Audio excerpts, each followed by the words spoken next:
Let's discuss all of this now with the former Cleveland Fed President Loretta Mester. She's now adjunct professor of finance at UPenn's Wharton School and a CNBC contributor.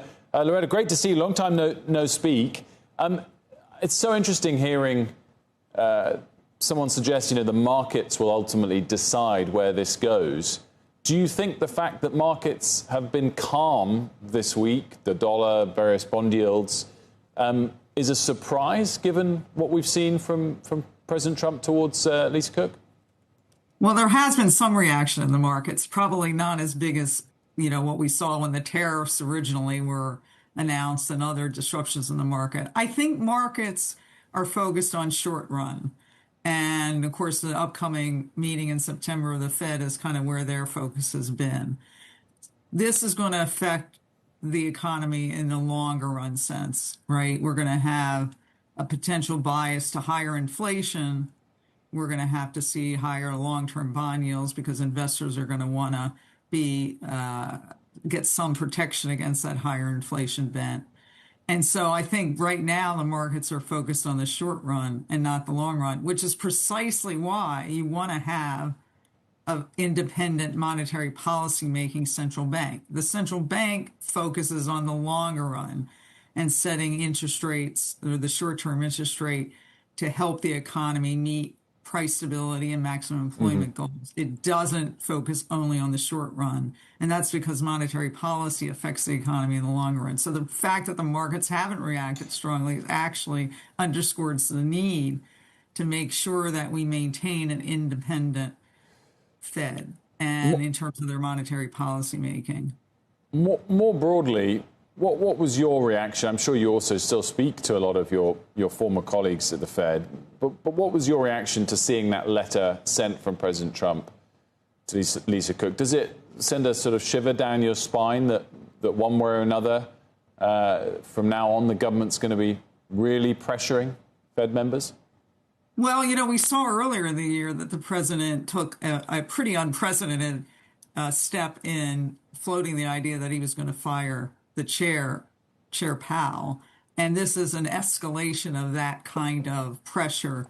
I think we've seen in the past, and we've read in memoirs of Fed chairs, that they've been pressured by their presidents. What's different this time is the vitriol, the public nature of this aggression, and the fact that steps are being taken based on allegations, innuendo, without any facts on the table, without any due process about this event. So this is bigger than just going after one governor, Governor Cook. This is really about trying to influence who's on the board before the terms of those officials are up. Right. And by doing that, right, if the president ends up being successful, and of course it's going to go to the courts, of really removing someone just based on an allegation, a rumor, an innuendo, without any kind of facts on the table, then we have lost Fed independence because anybody would be subject to that kind of arbitrariness.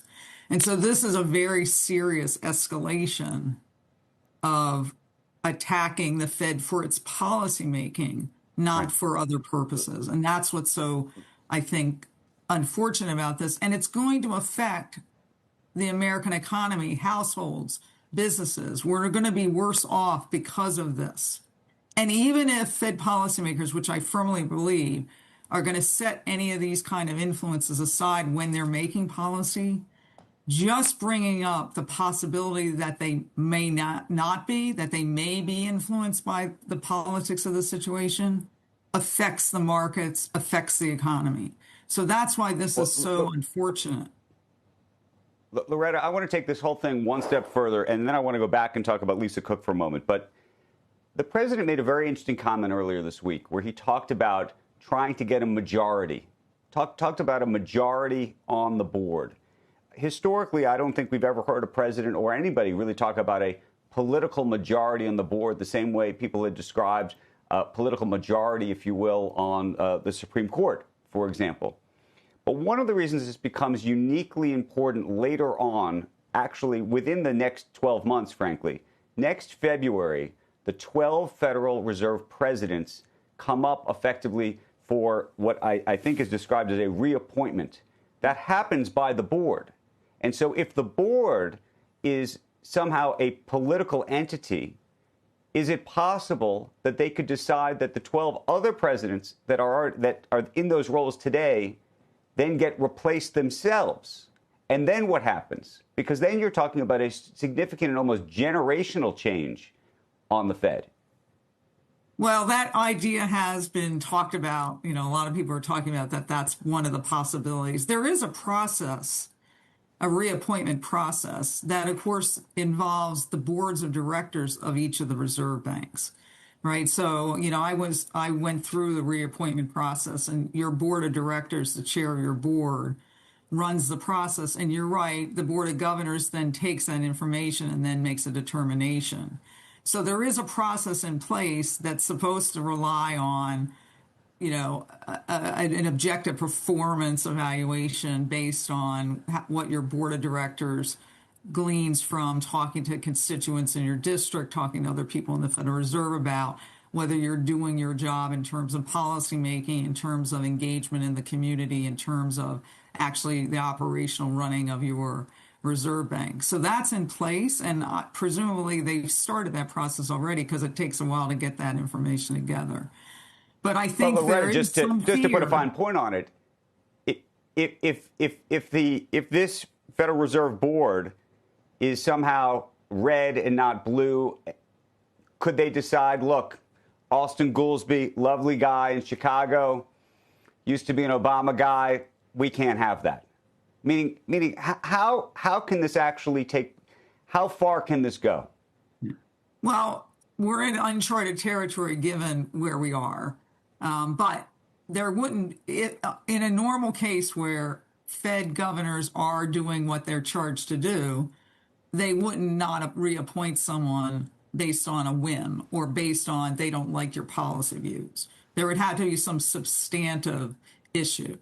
Now, if we're going to have people on the board of governors who basically don't do the job that they've been asked to do, right, then, of course, things could happen. But I don't believe with the current people on the board, right, that we're in any danger of that, right? The people who are on the board, whether they've been appointed by a Democratic president or Trump or another Republican president, they've always took their job very seriously. And the current crop of governors takes their jobs very seriously. They do not allow politics. Loretta, let me ask you one final question. Do you believe it is incumbent upon Lisa Cook to publicly defend or not whatever took place with these mortgages?